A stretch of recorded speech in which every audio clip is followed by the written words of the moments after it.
In preparation for the new fiscal year, Mayor Robert Garcia and City Manager Tom Modica presented the proposed 2022 budget.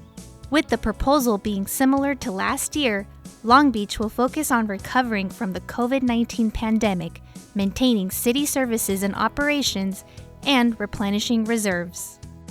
The budget includes no cuts, there's no deficit, and the reserves are replenished.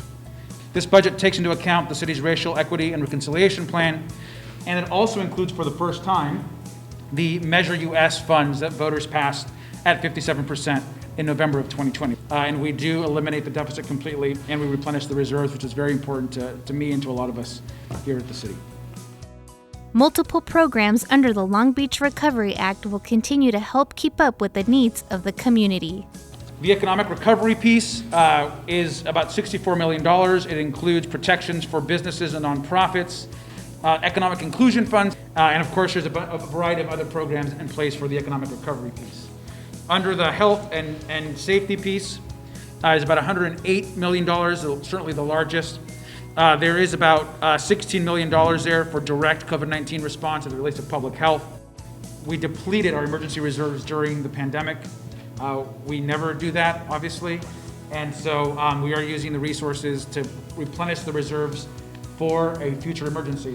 But there is a variety of community investments, many of which have been discussed by many members of the community. This includes a significant increase to the health department. There's about $700,000 in additional language access money in this budget on top of language access money, and there is a lot of investments for youth. The proposed budget includes funds through Measure US and the extended support of Measure A.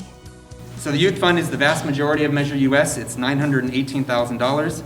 In the area of community health, $155,000. One is supporting our equity office and our health equity, and the other is the older adult program. And then we have our climate adaptation plan that has a number of different implementation steps.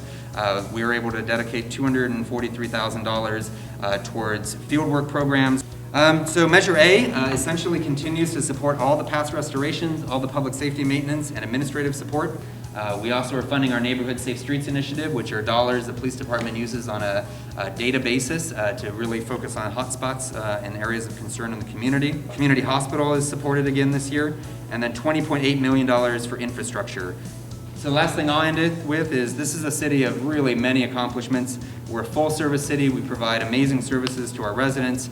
We're also a city that doesn't shy away from challenges and attacks them head on. And we have such an amazing workforce of dedicated employees that I can't be more proud of them for how they performed through the pandemic. To make sure your input is heard, attend a community budget meeting, participate in the city's survey, and assist with the development of the strategic plan. For information, visit longbeach.gov/budget and longbeach.gov/FY22.